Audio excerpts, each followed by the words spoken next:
Hello. Shabdphule bye Sujata या आपल्या पॉडकास्टवर आज आपण ऐकत आहोत सायकोलॉजिकल भयकथांचे सम्राट नारायण धारप यांची कथा. पण तत्पूर्वी याआधी केलेल्या कथा साखळी, अपेशी, वैरीण रात्र आणि विहीर या कथांना तुम्ही जे भरभरून प्रेम दिलत त्याबद्दल खूप मनापासून आभार. तुमचं प्रेम, तुमची साथ अशीच मिळत राहो हीच मनापासून प्रार्थना. मित्रांनो, यूट्यूबवर एक नवीन फीचर आलंय. हा एपिसोड जास्तीत जास्त लोकांपर्यंत पोहोचवण्यासाठी तुम्ही या एपिसोडला हाईप करू शकता. या एपिसोडला लाईक करा. तिथेच एक हाईप बटन असेल, HYPE. हे हाईप बटन क्लिक करून या व्हिडिओला जास्तीत जास्त लोकांपर्यंत पोहोचवण्यासाठी मदत करा. ही सुविधा उपलब्ध आहे पहिल्या आठवड्यातच. तुमचं प्रेम, तुमचा पाठिंबा असाच मिळत राहील अशी मी आशा करते आणि कथेला सुरुवात करते. आरसा. लेखन नारायण धारप.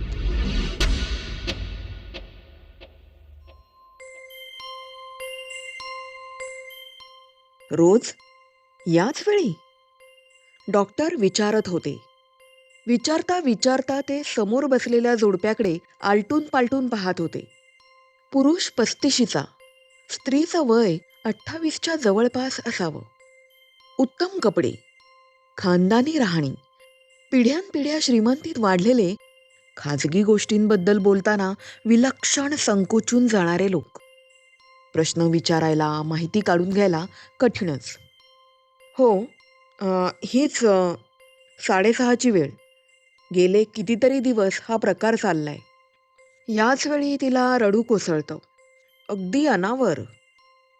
मग प्रश्नोत्तरात सर्व प्रकार बाहेर आला. त्याच्या आधी जवळजवळ वर्षभर प्रतिभाला एक जरासा चमत्कारिक अनुभव येत होता. त्याची ही डॉक्टरी तपासणी झाली होती. आणि मग हा रडण्याचा प्रकार. आसपास माणसं असोत नसोत, आजूबाजूचे लोक ओळखीचे असोत परके असोत, ती गाडीत, रस्त्यात, दुकानात, मार्केटात, सिनेमागृहात, नाटकगृहात, कुठेही असो, ती वेळ झाली की तिला आतून एकदम उमाळा यायचा. डोळ्यातून घळाघळा पाणी व्हायला लागायचं. किती वेळ? 15-20 मिनिटं. पण रंगाचा बेरंग झालेला असायचा. प्रतिभा एक शब्दही बोलत नव्हती. सर्व उत्तरं तिचे यजमानच देत होते. डॉक्टरांनी तिला अगदी प्रत्यक्ष प्रश्न विचारला तरीही ती काहीच बोलत नव्हती. तिला मागे जो चमत्कारिक अनुभव आला होता त्याचंही अर्धवट वर्णन तिच्या यजमानांनीच केलं होतं. निदान त्यावरून एक गोष्ट स्पष्ट होत होती. त्या अनुभवाच्या वेळी प्रतिभाला डॉक्टरांची, ज्यांच्याकडे ती गेली होती त्यांची काहीच मदत झाली नव्हती. त्यांची सर्व स्पष्टीकरणं चूक ठरली होती. नवल नाही, तिचा डॉक्टर वर्गावरचा विश्वासच उडाला होता. आता तिला आशाच वाटत नव्हती की कोणत्याही डॉक्टरी इलाजाने आपली तक्रार दूर होईल. तिच्या मनात जन्माला आलेला हा सूक्ष्म विरोध डॉक्टरांना जाणवला. तिला मदत करण्याच्या मार्गातील ही सर्वात मोठी अडचण होती. ती जर दूर झाली, सहकार्याला प्रतिभा काही प्रमाणात जरी कबूल झाली, तरच तिच्या अनुभवाचं व्यक्तिनिष्ठ वर्णन त्यांना मिळणार होतं. तिला काय दिसलं याबरोबरच तिला काय काय वाटलं हेही तितकंच महत्त्वाचं होतं. तुमचा डॉक्टरांवरचा विश्वास जरा अस्थानीच होता. ते जरासे हसत पण गंभीरपणे आणि प्रत्यक्ष प्रतिभालाच उद्देशून बोलू लागले.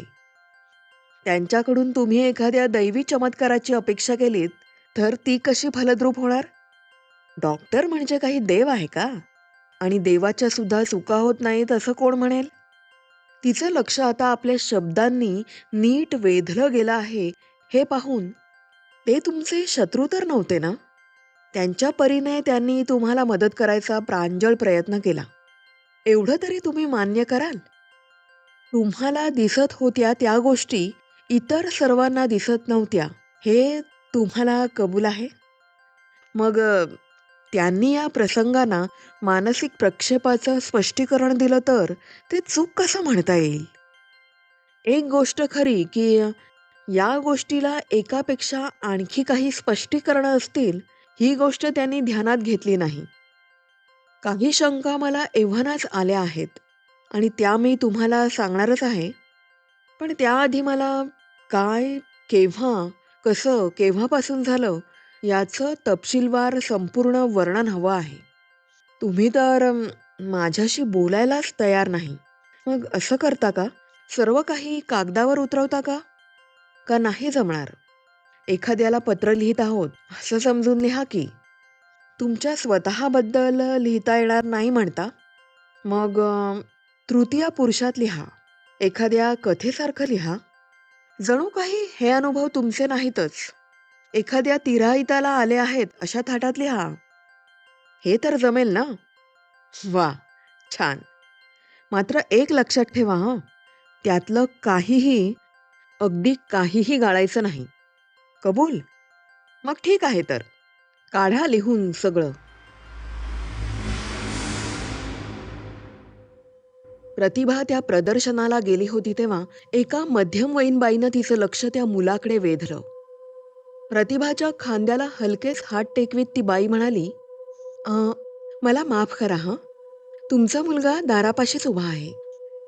प्रतिभा वळली. त्या बाईने दाखवलेल्या दिशेने पाहू लागली. कापडाच्या कमानीपाशीच 6-6.5 वर्षाचा एक छोकरा तिच्याकडे पाहत उभा होता. त्याच्या अंगात तांबड्या चौकटीचा अर्ध्या बायांचा शर्ट होता. खाली गडद रंगाची अर्धी विजार होती. पाय अनवाणी होते. दोन्ही हातांनी छातीशी एक मोठा रंगीत चेंडू घट्ट धरला होता. चेहरा गव्हाळी वर्णाचा होता.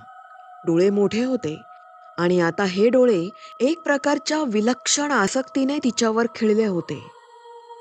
प्रतिभाने त्याला आजवर जन्मात कधी पाहिला नव्हता. किंचित हसून ती त्या बाईंना म्हणाली, "छोकरा छान आहे, पण माझा नाही." त्या बाईला इतकं वरमल्यासारखं झालं की ती प्रतिभापासून घाईनं दूर झाली. पुन्हा प्रतिभानं दाराकडे पाहिलं तेव्हा तो छोकरा तिथे नव्हता. बहुतेक त्याच्या आई वडिलांबरोबर गेला असेल. तिच्या डॉक्टरांशी यावर बोलताना 1-2 गोष्टी तिच्या ध्यानात आल्या होत्या. पहिली, तिची नजर त्या मुलाकडे जाताच त्याने ती ओळखल्यासारखी मान हलवली होती. जरा नवलाचीच गोष्ट, कारण प्रतिभा तर त्याला प्रथमच पाहत होती. तेव्हा याआधीच काही दिवस तो तिच्या मागे मागे असा फिरत होता की काय? आणि दुसरी गोष्ट, तिचं लक्ष त्या दुसऱ्या बाईनं त्या मुलाकडे वेधलं होतं.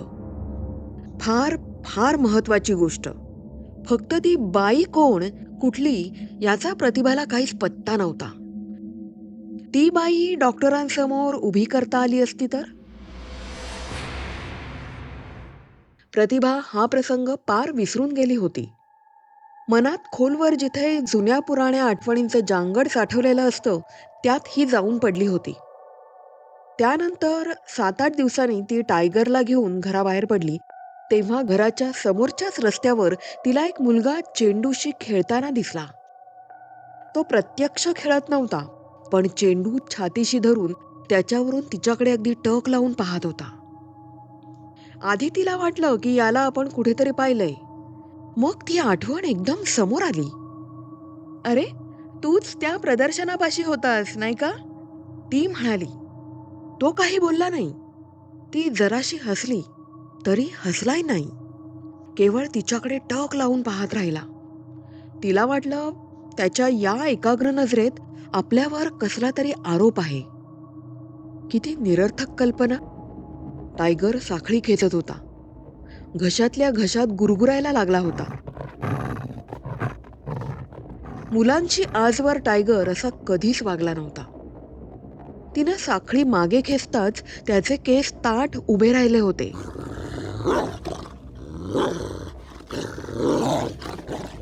टायगरचा तो अवतार पाहून तो छोकराही घाबरून जरा मागे सरकला होता. प्रतिभा रागानं टायगरवर ओरडली, "टायगर, मागे! टायगर चूप!" आणि मग त्या मुलाला, "घाबरू नकोस बाळ, तो काही करायचा नाही." पण टायगरला आवरता येत नाही असं दिसताच त्याला ओढत ओढत घेऊन ती चटदिशी रस्त्याने चालू लागली. 5-6 दिवस उलटायच्या आतच तिला तो मुलगा परत दिसला. "सारखा भेटतोस रे?" ती हसत म्हणाली. इथे जवळपास कुठे राहायला आला आहात का? तो काहीच बोलला नाही, हसलाही नाही. त्याची मान सावकाश नकारार्थ हलली. मग ते तिच्या प्रश्नाचं उत्तरही असेल, किंवा त्याच्या त्या मोठ्या चेंडूवर तो त्याचं तोंडही घासत असेल. नाव तरी सांग तुझं? ती हसत म्हणाली. एक नाही का दोन नाही, गप्प. जीभ नाही का रे दिली देवाने? ती आणखी हसत म्हणाली. उत्तर नाही, हसणं नाही, नुसती ती एक टक नजर. नावाशिवाय कसं चालेल रे? चहाला, जेवायला, झोपायला तुला कसं बोलावतील रे मग? तीच ती एक टक नजर. नाही तर नाही. मी ओळखते तुझं नाव. छोटू. हो की नाही, छोटू? एक चकार शब्द नाही. तू फारच बडबडे आहेस रे छोटू. तुझी बडबड ऐकत बसले तर माझी सगळी कामं राहतील तशीच. ती हसत म्हणाली आणि तिच्या वाटेने चालायला लागली. मग तिच्या मागून येणाऱ्या लहानशा पावलांचा चट चट असा आवाज ऐकू आला.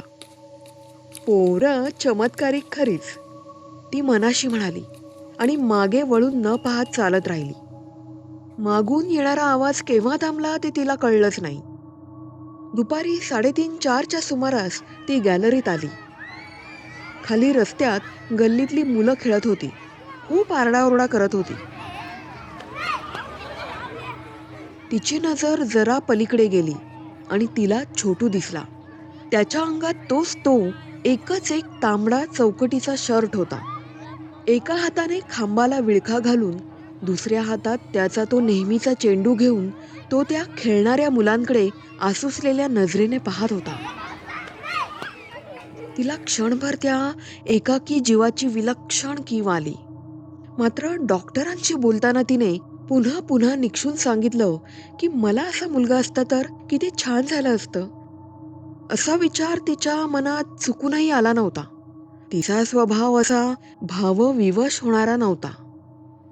गॅलरीत तिला पाहताच त्या मुलाची नजर तिच्याकडे वळली आणि स्थिर झाली. न राहून प्रतिभा खाली खेळणाऱ्या मुलांना उद्देशून मोठ्याने म्हणाली, अरे त्याला घ्या की रे खेळायला तुमच्यात. मुलांचा आरडाओरडा एकदम थांबला. मुलांकडे पाहत पण हात त्या खांबाकडे करीत ती मोठ्याने म्हणाली, तो पहा, एकटा एकटाच तुमच्या भोवती करतोय. त्याला घ्या की रे खेळायला. कुणाला? इकडे तिकडे पाहत मुलांनी साशंक आवाजात विचारलं. त्या. आणि प्रतिभा गप्प झाली. एकदम छोटू कुठेतरी गडप झाला होता. खांबापासची जागा रिकामी होती. मुलांच्यात लहानशी खसखस पिकली. मुलं पळत पळत चौकापुढे गेली आणि तिच्या गॅलरीकडे पाहत मोठमोठ्याने हसायला लागली. काय करावं ते न सुचून प्रतिभा तशीच गॅलरीत उभी राहिली. त्या संध्याकाळी तिने वसंताजवळ त्या मुलाचा विषय प्रथमच काढला. वसंता पेपर वाचत होता आणि तिच्या शब्दांकडे त्याचं अर्धवट लक्ष होतं. कोण छोटू? मान वर करीत तो मध्येच म्हणाला. अरे, मी मगापासून त्याचंच सांगते. कोणीतरी नवीन बिराड आसपास आलं असावं. एकटाच असतो आणि सारखाच माझ्या मागे मागे येत असतो. विचारलं तर नावही सांगत नाही, काही बोलत म्हणून नाही. मग त्याचं नाव छोटू हे कसं समजलं तुला? ते काही खरं नाव नाही काही त्याचं. मीच थट्टेनं त्याला ते दिलंय. मग आता मी काय करू म्हणतेस? काही करायचं नाही हो. मी आपली त्याची एक गंमत तुम्हाला सांगते. अशी काही काही मुलं एकटी एकटी पडतात. तिचा श्वास एकदम आत ओढला गेला. डोळे जरा मोठे झाले. का ग? अहो, तो मुका बिका तर नसेल ना? छे, समजा असला तर त्याचे आई बाप नातेवाईक नाहीत का? ते खरं आहे म्हणा, पण मला आपलं वाटलं. तशा अर्धवट अवस्थेत त्यांचं ते संभाषण त्यावेळी थांबलं. मग त्यानंतरच्या रविवारी वसंता आणि ती दोघं गॅलरीत उभी असताना तिला छोटू त्याच खांबापाशी दिसला. त्याचा तो चेंडू हातात घेऊन. तो पहा, मी सांगत होते ना, तो छोटू, ती वसंताला म्हणाली. कुठे आहे? तिच्या हाताच्या दिशेने पाहत वसंता म्हणाला. अहो तो काय खांबापाशी. लाल चौकटीतल्या शर्टातला हो. मला तर कोणीही दिसत नाही बुवा. वसंत जरा वेळाने म्हणाला. तुम्ही सरळ त्याच्याकडेच पाहत आहात. खांबापाशी कोणीही नाही. अहो, असं काय करता? तो आपल्याकडेच पाहतोय. खांबापाशी लाल चौकटीतला, गडद पॅन्टीतला. तिने छोटूकडे पाहून हात हलवला. त्यानेही एक हात जरा हलवला. पाहिलं? ती वसंताला म्हणाली. वसंत चमत्कारिक नजरेने तिच्याकडे पाहत होता. प्रतिभा, मला खांबापाशी कोणीही दिसत नाही. तिने एकदा रागाने त्याच्याकडे पाहिलं. पाय जमिनीवर रागाने आपटला आणि थांबा हं म्हणत ती खाली आली. छोटू अशी हाक मारत ती दाराबाहेर आली आणि त्याच पावली थांबली. खांबाजवळची जागा आणि सर्व रस्ता रिकामा होता. ती काही क्षण तिथेच उभी राहिली आणि मग वर न पाहता ती जड पावलांनी घरात आली. काही न बोलता बेडरूममध्ये गेली. संपूर्ण दिवसभर ती वसंताशी एक शब्दही बोलली नाही. ती गोंधळली होती, चक्रावली होती. छोटू एकदम कुठे गेला? तो जर खरोखरीच तिथे असता तर वसंताला कसा दिसला नाही?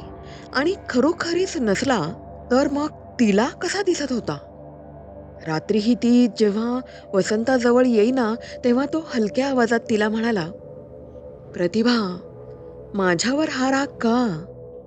तुझ्या डोळ्यातले भास मला दिसत नाहीत. हा काय माझा दोष आहे का? रडत रडत ती त्याच्या कुशीत शिरली. संध्याकाळची भाजी घेऊन प्रतिभा परत येत होती. कॉलनीतला रस्ता जवळजवळ निर्मनुष्य झाला होता आणि मध्येच तिला तिच्या मागून लहान पावलांचा चटचट आवाज ऐकू येऊ लागला. मागे वळून पाहण्याचा मोह तिने कटाक्षाने टाळला. पावलं चटचट येतच होती. हा छोटूच्या पावलांचा आवाज. धडधडत्या छातीने ती विचार करीत होती. तिच्या मनातला एक भ्रम वसंता म्हणाला होता. म्हणजे वेडाच्या सुरुवातीच्या खुणा. विचार एकदम वेडेवाकडे धावायला लागले. प्लप आवाज करून काहीतरी तिच्या पायापाशी पडलं. प्लास्टिकचा मोठा चेंडू. तिने तो हातात घेतला.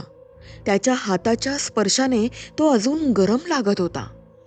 त्याच्या मातट हाताचे डाग त्यावर दिसत होते. चेंडू खरा होता. ती जागच्या जागी थांबली. सुटकेची एक विलक्षण भावना तिच्या शरीरभर पसरली. ती सावकाश मागे वळली. 5 पावलांवर छोटू उभा होता. दोन्ही हात छातीशी धरून जरा भयभीत नजरेने तिच्याकडे पाहत. घे रे तुझा चेंडू. तिने अलगद तो त्याच्याकडे टाकला आणि गरकन वळून स्वतःशी काहीतरी गुणगुणत ती घरी आली. वसंता घरी येताच ती अगदी अधीरपणे त्याला म्हणाली, तुम्ही त्या छोटूला माझ्या मनाचा भ्रम समजत होता ना? त्याचा चेंडू मी आज हातात घेतला होता. क्षणभर वसंताला काहीच संदर्भ लागेना. अ कोण छोटू? कसला चेंडू? अहो, मी तुम्हाला सांगत नव्हते का? तुम्हाला दिसत नव्हता तो मुलगा? बरं, आठवलं. त्याचं काय? असा भ्रम भास खरा असेल का? रस्त्यावर आवाज करील का? हातांना गरम लागेल का? तेव्हा ते काल्पनिक असणं शक्यच नाही, नाही का? त्याच्याकडून खातरजमा करून घ्यायला ती किती अधीर झाली होती. अ, मग माझंच काहीतरी चुकलं असेल, वसंता शांतपणे म्हणाला. पण तिचं समाधान फार दिवस टिकलं नाही. प्रसंगानं एक वेगळंच, अगदी अनपेक्षित आणि भीतीदायक वळण लागलं. वसंताने कामाला जाता जाता तिला मार्केटपाशी सोडलं होतं आणि किरकोळ खरेदी करून ती परत घरी येत होती. मध्येच तिला आपल्या मागून येणाऱ्या चटचट आवाजाची जाणीव झाली. ती स्वतःशीच जराशी हसली आणि छोटूला चकित करण्याच्या इराद्याने एकदम थांबली, गरकन वळली आणि म्हणाली, अरे लब्बाड छोटू. हास्य चेहऱ्यावर थिजलं, डोळे विस्फारले, शरीर कापायला लागलं. कारण तिच्या मागे रस्त्यावर कोणीच नव्हतं. कसा आपलाच मूर्खपणा. स्वतःशीच म्हणून ती वळली आणि चालू लागली. पण लवकरच तिच्या 2 पावलांच्या आवाजामध्ये परत एकदा तिला तो लहान पावलांचा आवाज ऐकू येऊ लागला. जणू काही एखादा लहान मुलगा तिच्याबरोबर मजेने, आनंदाने बागडत चालला होता. तिची वसंताजवळ त्याबद्दल काही बोलायची छातीच झाली नाही. प्रकरण एवढ्यावरच थांबावं, ती मनोमन प्रार्थना करीत होती. पण तसं व्हायचं नव्हतं. संध्याकाळच्या गर्दीच्या वेळी ती रस्ता ओलांडण्यासाठी काठावर थांबली आणि तिच्या हातात एक लहानसा हात शिरला. मऊसर, गरम, लुसलुशीत, मोठ्या विश्वासाने दिल्यासारखा. तिने खाली पाहिलं, पण तिथे कोणी नव्हतं. हाताला हात लागत होता. अविश्वासाने तिने मूठ घट्ट मिटली, तर त्यात लहान हाडं रगडली जात होती. पण डोळ्यांना दिसत काहीच नव्हतं. ती घराकडे माघारी फिरली आणि शेवटी शेवटी तर पळायला लागली.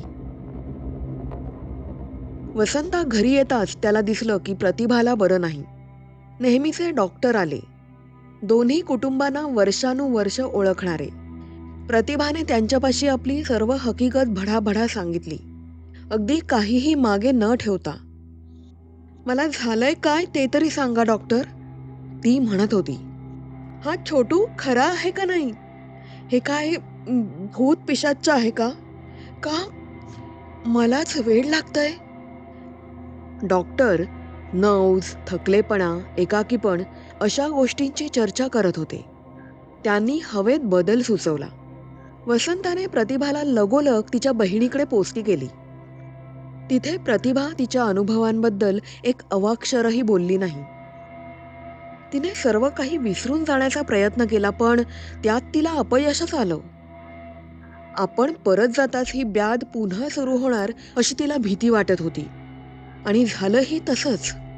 परत आल्याच्या दुसऱ्याच दिवशी तिच्या कानावर पावलांची ती चट आली. "माझ्याच मानगुटीवर हे भूत का बसावं? मी असा काय गुन्हा केला होता की त्याने मला असं पछाडावं?" ती रडत वसंताला म्हणाली.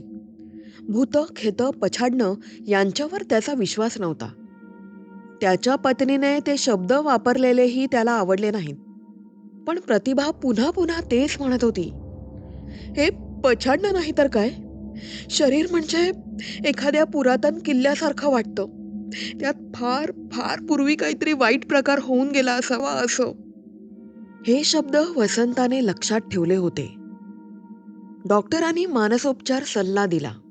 इकडे जरी अजून हा उपचार तितकासा रूढ झाला नसला, तरी इच्छा आणि पैसे असले तर त्या उपचारांची सोय मात्र झाली होती. डॉक्टर भट हे आंग्ल विद्या विभूषित मानसोपचार तज्ज्ञ होते. वसंताप्रमाणेच त्यांचाही भूताकेतांवर विश्वास नव्हता. त्यांना असा आत्मविश्वास होता की वसंता, प्रतिभा यांच्या सुखी आयुष्यात अचानकपणे उपस्थित झालेल्या या अडचणीच्या मुळापर्यंत शोध घेऊन ती दूर करण्यात ते यशस्वी होतील. प्रतिभाची भेट झाल्यावर तर डॉक्टर भटांची खात्रीच झाली की काही मानसिक विकृतीनेच तिला हे भास होत आहेत. त्यांच्या परिभाषेत तिच्या व्यक्तिमत्वाला एक तडा गेला होता आणि त्यामुळे हे प्रक्षेपण होत होतं. असा भंग होण्यामागे मनातली एखादी भीतीची किंवा अपराधाची भावना असली पाहिजे. तुमच्या मनात खोलवर दडून बसलेली ही अपराध भीतीची भावना कशाने निर्माण झाली याचा शोध आपण घ्यायला हवा. ते म्हणत होते, ही भावना इतकी प्रखर आहे की तुम्ही तुमच्या नकळत ती स्वतःपासून विभक्त केली आहे. त्यात स्वतःच्या व्यक्तिमत्वाचाही एक अंश तुम्ही हरवून बसला आहात. स्वतःला अपराधाची जाणीव होऊ नये यासाठी तुम्ही या भावनेला एक बाह्य अस्तित्व, एक संकेतात्मक आकार दिला आहे. जणू तुमचा संबंध नसलेली ती एक संपूर्ण बाह्य अशीच घटना आहे. आपल्या मनात अशी कोणती भयंकर गोष्ट दडली असावी? केवळ विचारानेच प्रतिभाच्या सर्वांगावर भीतीचा सरसरता काटा आला. डॉक्टर भट यांच्या कुशाग्र बुद्धिमत्तेपुढे ही गोष्ट फार काळ लपून राहू शकली नाही. तिच्या भूतकाळातल्या घटनांचा एखाद्या तीक्ष्ण शस्त्रासारखा भेद करून सुसंबद्ध असा भाग त्यांनी नेमका हेरून काढला. जी गोष्ट स्वतः प्रतिभाही विसरून गेली होती ती त्याने तिच्यासमोर उघड केली. 6-7 वर्षांपूर्वी तिचा गर्भपात झाला होता. त्यांच्या मते या सर्वाचं मूळ हे होतं. आलं लक्षात? डॉक्टर भट समाधानाने म्हणत होते, हे तुमच्या मनात होतं. जगात येऊ पाहणाऱ्या एका अश्राप जीवाची आपण हत्या केली अशा भावनेने अपराधाची एक सुप्त जाणीव तुमच्या मनात सतत वावरत आहे. त्याचंच हे प्रकट रूप आहे. हे तुमच्या मनात होतं. ज्या विश्वासाने डॉक्टर भट बोलत होते त्याने प्रतिभा गोंधळून गेली. आपल्या मनात अशी काही अपराधीपणाची भावना असेल याची तिला कल्पनाही नव्हती. त्यावेळी ती गोष्ट नैसर्गिक आणि योग्य अशीच वाटली होती. आपल्याला काहीच वाईट वाटलं नाही याची तिला आता खंत वाटत होती. प्रतिभाताई, ही मनातली भावना इतकी खोलवर रुतली होती की तुम्हाला तिची जाणीवच नव्हती. वेगवेगळ्या शब्दात मांडून त्याने शेवटी तिला आपली ही कल्पना पटवली. प्रतिभाताई, हा तुमचा छोटू अस्तित्वातच नाही, कधी अस्तित्वात नव्हता. वसंतरावांना तो दिसला नाही, तुमच्या गल्लीतल्या मुलांनाही तो दिसला नव्हता. तुम्हालाच फक्त तो दिसत होता. पण डॉक्टर, प्रदर्शनात तर आधी तो दुसऱ्याच एका बाईला दिसला. तिनेच तर माझं लक्ष त्याच्याकडे वळवलं. तेव्हा काय झालं? तिथे तो मुलगा होता पण तो छोटू नाही. तुम्हाला हे कळायला जरा कठीण जाईल, पण तुमचं मन मनातला आकार बाहेर टाकण्यासाठी एखादा साचा, एखादा नमुना शोधत होतं. त्यासाठी हा मुलगा चांगला उपयोगी पडला. मनातल्या मनात तुम्हाला डिवचणारी, तुमच्यावर आरोप करणारी, जगात येण्यापूर्वीच मरण पावलेल्या मुलाची जी अमूर्त कल्पना होती ती अशाच रीतीने तुम्ही मनाबाहेर टाकलीत. तिने अशा अवचित दिसलेल्या त्या मुलाचा आकार घेतला. तुमचं मूल जर जन्मलं असतं तर आता याच वयाचं असतं, नाही का? एक धक्का बसून प्रतिभाला समजलं की ही गोष्ट खरी होती. तुमच्याच मनातून उद्भव झालेली ती प्रतिमा होती आणि म्हणूनच तुम्हाला एकट्यालाच ती दिसायची. तुमच्या मागे मागे यायची. तुमच्याकडेच सतत पाहत असायची. तुम्हाला काहीतरी सांगायचा प्रयत्न करत असल्यासारखी वाटायची. कारण तुमच्याच मनाचं ते प्रक्षेपण होतं. हो, शेवटी शेवटी तर मला असं वाटायला लागलं होतं की की तो छोटू मला काहीतरी महत्वाचं, अगदी महत्वाचं, तातडीचं काहीतरी सांगायची धडपड करीत होता. गरीब बिचारा छोटू. प्रतिभाताई, त्याला छोटू म्हणा, भ्रम म्हणा, भास म्हणा, मानसिक प्रक्षेप म्हणा, नाहीतर भूत म्हणा, काहीही म्हणा, त्याच्याकडून तुम्ही जो संदेश अपेक्षित होतात तो खरोखर तुमच्याच मनाच्या एका भागातून दुसऱ्या भागाकडे येत होता. एखाद्या दिव्याचा कवडसा लांब वरच्या आरशावर पडून परत दिव्यापाशी यावा तसाच. ही आंतरिक मनाची अतृप्ती होती, मूक आरोप होता. हे एकदा ध्यानात घ्या, म्हणजे मग हे आरोप होणार नाहीत. सतत 3 महिन्यांच्या बैठकांनंतर प्रतिभा त्या भासा कृतीपासून पूर्ण मुक्त झाली. वसंताचा आणि तिचा छोटासा संसार पूर्वीसारखा सुखानं सुरू झाला. ही मध्येच अवचितपणे आलेली सावली पार दूर झाली होती. शरद ऋतूतली संध्याकाळ होती. लवकर मावळतीला आलेल्या सूर्याची तिरकस किरणं लालसर पिवळसर पानांवरून झगमगत होती. मंद सुगंधित वारा वाहत होता. माहेरी गेलेली प्रतिभा गाडीतून परत येत होती. 7-8 दिवसांच्या वियोगानंतर ती वसंताला आज रात्री भेटणार होती. अपेक्षेने अजूनही शिरशिरी उठण्याइतके दोघे एकमेकांवर प्रेम करीत होते. रस्ता सरावाचा होता, नजरेखालचा होता, त्यावर तिचं अर्धवटच लक्ष होतं. 20-25 यार्डावर रस्त्याच्या कडेला फुटपाथवर 6-7 वर्षाचा एक मुलगा मोठ्या रबरी चेंडूशी खेळत होता. प्रतिभाने त्याला तत्क्षणीच ओळखलं. हाच तो छोटू. तिच्या मनाचा एक विकृत तुकडा जो यापुढे तिला कधीही दिसायला नको होता. डॉक्टर भटांनी तिला आश्वासन दिलं होतं की ती आता पूर्ण बरी झाली आहे. इतकी वर्ष तिच्या शरीरात मुरत असलेलं हे जहर त्यांनी काढून टाकलेलं आहे. ती मनातल्या मनात स्वतःला खूप धीर देत होती. भिण्यासारखं काही नाही, पण तिचं सर्व शरीर थरथर कापायला लागलं होतं. चेंडू उसळी मारून रस्त्याच्या मध्यावर आला. तो छोकरा चेंडू गाडीपासून वाचवण्यासाठी झपाट्याने चेंडू मागोमाग रस्त्यावर आला. ब्रेक लावून तिला गाडी थांबवता आली असती, पण त्याचा अर्थ असा झाला असता की तिला तो मुलगा खरा वाटत होता. तिच्या मनाबाहेर त्याला अस्तित्वच नाही. तो म्हणजे तिच्या मनपटलावर वावरणारी केवळ एक छायाकृती होती. डॉक्टर भटांनीच तिची खात्री पटवली होती. कितीही खरा दिसत असला तरी तिने त्याच्यावर विश्वास ठेवता कामा नये.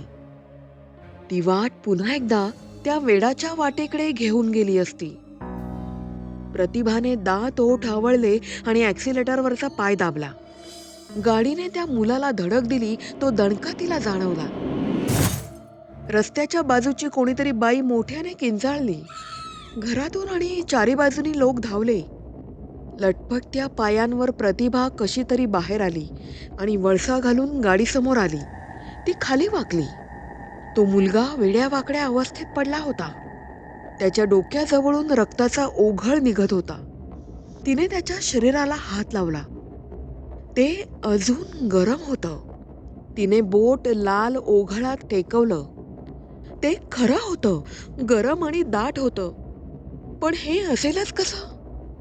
या भ्रमाला, या भासाला ही हाडा मासाची रक्ताची काया आलीच कुठून? कोणीतरी तिला हलकेच उभी करत होतं. आता छोटू सर्वांना दिसतं वाटतं, ती मनात म्हणाली आणि मग किंचाळायला लागली. प्रतिभावर खटला करण्यात आला होता आणि तिच्या विरुद्ध साक्ष द्यायला अनेक साक्षीदार होते. तिच्यावरचा त्यांचा राग उघड होता. रस्त्यात मूल दिसत असूनही बाईंनी गाडी थांबवली तर नाहीच, उलट वेग वाढवून थेट त्या मुलाच्या अंगावर घातली. ते एकमताने सांगत होते, तो खरा नाही, मला डॉक्टर सांगत होते. प्रतिभा कोर्टाला कळवळून सांगत होती, डॉक्टर म्हणत होते तो म्हणजे मला होणारा एक भास आहे, भ्रम आहे, काल्पनिक चित्र आहे, तो मुळीच खरा नाही. डॉक्टर भटांनी तिच्या बाजूने साक्ष दिली. सरकारी वकिलांनी त्यांच्या ज्ञानाचे, वयाचे, शास्त्राचे अक्षरशः धिंडवडे काढले तरी त्यांनी प्रतिभाची बाजू सोडली नाही. वैद्यकीय सल्लागार या नात्याने सर्व जबाबदारी स्वतःवर घेतली. कोर्टाची इच्छा असल्यास मानसोपचार तज्ज्ञाचा व्यवसायही बंद करण्याची तयारी दाखवली. झालेल्या प्रकाराला ते एकच स्पष्टीकरण देऊ शकत होते. अपघातात सापडलेल्या मुलाचं प्रतिभाताईंच्या कल्पनेतील मुलाशी विलक्षण साम्य होतं. हा एक दुर्दैवी योगायोग आहे, यापेक्षा मी काय सांगणार? प्रतिभाला कोणीच काही सांगू शकत नव्हतं.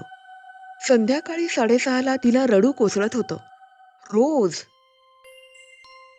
प्रतिभाने लिहून काढलेले कागद वाचून काढल्यावर ते डॉक्टरांनी समोर ठेवले आणि त्याच्यावर बोटे आपटीत ते प्रतिभाला म्हणाले होते, यात सर्व आलंय? "अ, हो." "काहीही मागे ठेवलेलं नाही?"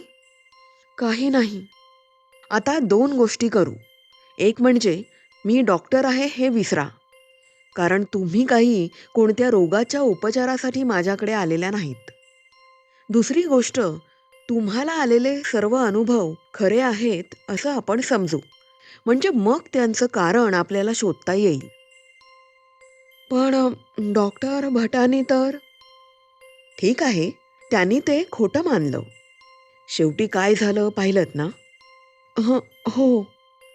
"मग त्यांनी काय सांगितलं ते आत्तापुरतं विसरा. तुम्हाला दिसत होते ते भ्रम नव्हते, भास नव्हते. तुमच्या मनात कसलीही भीतीची, अपराधाची सुप्त वा जागृत जाणीव नव्हती. तुमच्या मनात कसलीही विकृती आलेली नव्हती. हे स्प्लिट पर्सनॅलिटी, गिल्ट कॉम्प्लेक्स वगैरे तुमच्या बाबतीत गैरलागू आहे. समजलं? तुम्हाला दिसत होता तो मुलगा. आपण त्याला छोटूच म्हणूया. तोच तुमच्या गाडीच्या समोर आला. तोच तुमच्या गाडीच्या खाली अपघातात सापडला. तोच आधी तुम्हाला दिसत होता. त्यांनी आपला आवाज खाली आणला, गंभीर केला. "अ, प्रतिभाताई, घटनांचा प्रखर ठसा मनावर उमटतो आणि तो दीर्घकाळ पुसला जात नाही. त्या गाडीखाली सापडलेल्या मुलाचं चित्र तुमच्या मनासमोरून खूप दिवस जाणार नाही. खरं की नाही?" "डॉक्टर, तोच मुलगा मला दिसत होता." प्रतिभा तोंडापाशी हात नेत म्हणाली. "तोच मुलगा होता. तोच मला आधी दिसत होता. तोच मला काहीतरी सांगण्याचा प्रयत्न करत होता. काय माहितीये? मला अपघाताच्या धोक्याची सूचना देण्याची तो खटपट करीत होता. तेच त्याचं भूत होतं. बिचारा, बिचारा." "प्रतिभाताई," डॉक्टर करड्या आवाजात बोलले, तेव्हा तिचं रडणं थांबलं. "गोष्टी स्पष्ट करायला आधीच कठीण आहेत. त्यात भर कशाला घालता? मी सांगत होतो ते ऐका. हे चित्र तुमच्या मनावर बराच काळ ठसणार आहे. पण काळाची दिशा एकच आहे, हे नक्की आहे का?" "हं?" त्यांच्या गंभीरपणाचा परिणाम प्रतिभावर झाला होता. तुम्ही वेड्या नाहीत. तुम्हाला कोणा भूत पिशाच्याने झपाटलेलं नव्हतं. तो अपघाताचा क्षण हा आरसा समजा. भविष्यकाळ त्यात परावर्तित झाला आणि त्याचं प्रतिबिंब तुम्हाला भूतकाळात घटना घडण्याच्या आधी दिसलं. काळ ही इतकी साधी कल्पना नाही प्रतिभाताई. कार्यकारण भाव अनेक दिशांनी, अनेक पातळ्यांवरून कार्य करीत असतो. आपली जाणीव ही या अथांग कालप्रवाहावरची एक ज्योत आहे. तिने फार थोडा भाग प्रकाशित होतो. पण म्हणजे त्या मर्यादा काही घटनांच्या मर्यादा नाहीत. त्या आपल्या जाणीवेच्या मर्यादा आहेत. आता ती केवळ ऐकत होती. पण कल्पना मनात खोलवर रुजतील. हळूहळू मूळ धरतील आणि मग तिला पटतील. आणि मगच तिचा हा रोजचा त्रास संपेल. डॉक्टर मनाशी म्हणत होते.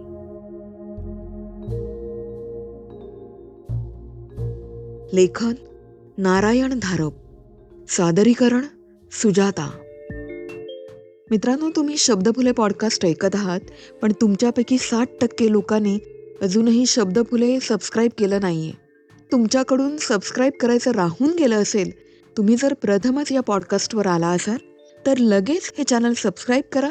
शेजारी असलेलं बेल आयकॉन क्लिक करा.